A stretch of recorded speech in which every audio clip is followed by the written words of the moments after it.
Chancellor Jeremy Hunt has told this programme that Chancellor Rachel Reeves can't blame the former government for the state of its books when she's chosen to offer inflation-busting pay awards without asking for any productivity improvements in return. It's all for public sector workers, the junior doctors, all of that, of course, was discussed yesterday in that statement. The Chancellor set out a range of measures, though, to balance the books, which includes cutting winter fuel payments for millions of pensioners. It comes as she claims to face a £22 billion black hole in public finances due to the Tories overspending. And the Chancellor, Rachel Reeves, joins us live from Westminster. A very good morning to you. Lovely to have you on the programme this morning. You will have faced many questions, of course, in the Commons yesterday and I'm sure in interviews, but it is often a member of the public who can sum up how it feels to them. Christine on email says, I'm over 70 and work full-time, not because I want to, but because I have to. And now a Labour government has stopped my winter fuel payment. I rely on this to heat my home. I already pay an extortionate amount of tax on my minimum wage job and my state pension. I have no chance of getting extra benefits. So I hope they sleep well at night in their nice, warm beds. What do you say to Christine this morning? It was a difficult decision that I had to make yesterday. It's not a decision that I wanted to make. It's not a decision that I expected to make. But when I became Chancellor 3.5 weeks ago, I asked Treasury officials to do a full audit for me of the state of the public finances and public spending. And there was a £22 billion black hole between what the previous government had said they were going to spend and what they were actually spending. And if left unchecked, that would pose a risk to our economic and financial stability in the same way that Liz Truss was a risk to our economic and financial stability. And what happened when that previous government made commitments it could not afford, it put pensions in peril and it sent mortgage rates and rents through the roof. I wasn't willing to do that, either to older people or to working age people. And so yesterday I had to get a grip of the overspends that the previous government left us. I do not relish that. They were not decisions I wanted to make, but I had to bring back some stability to the system. And if we cannot afford to do things, we cannot do them. And that was the message that I had to give yesterday. The problem is, Chancellor, that you did commit more money for doctors, for teachers, for public sector pay.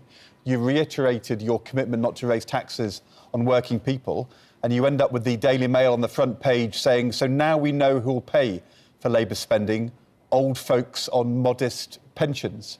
They're right, aren't they?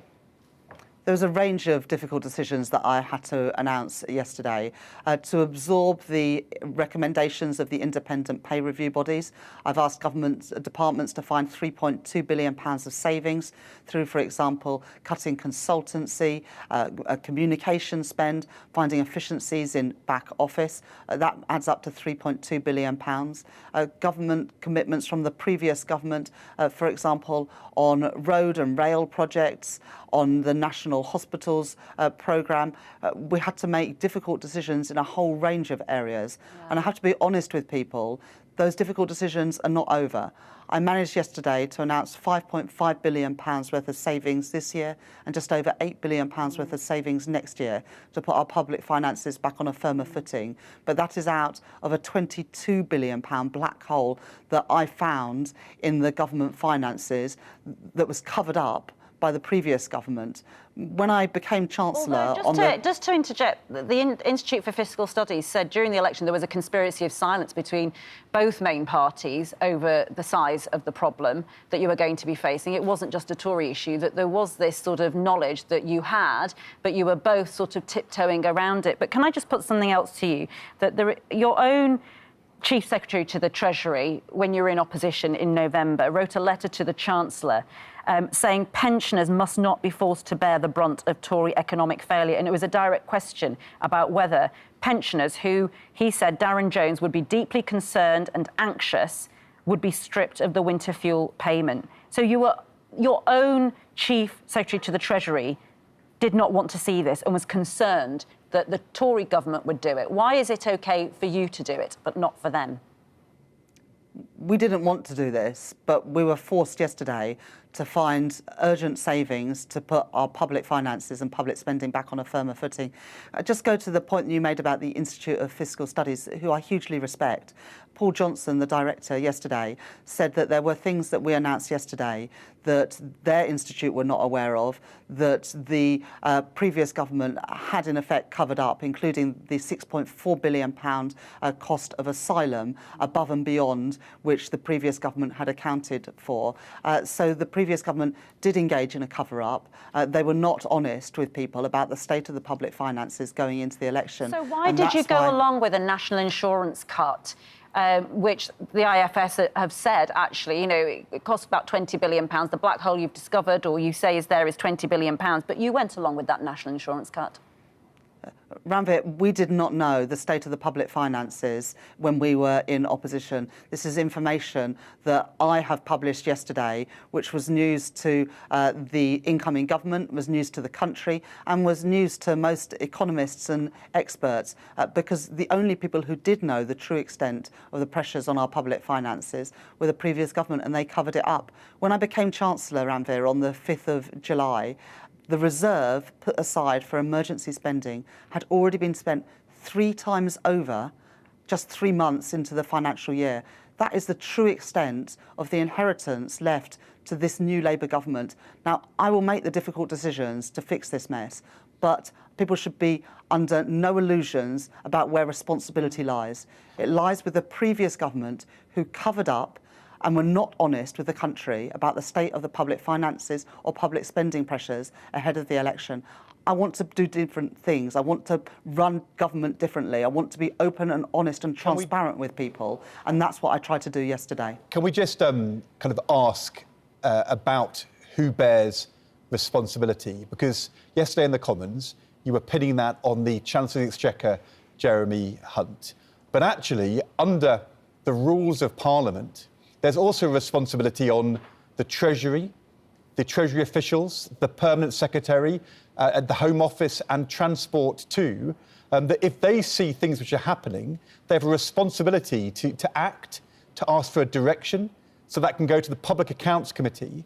Aren't you shocked that the official civil service went along with all of these decisions? Was it only political, or are there civil servants who should be taking responsibility too? Well, when I became Chancellor, I asked officials to provide me with urgent analysis about the true extent of pressure on public spending and on public finances. They've done that professionally and diligently in the last 3 weeks, and that's why I was able to present that information to Parliament yesterday. But they knew about these decisions months ago. They knew about these decisions in May and June as well. Didn't they have a legal responsibility to Parliament to take action then, rather than waiting for a new Chancellor? In the end, Ed, and you know this from when you were a Cabinet Minister, civil servants advise and ministers decide.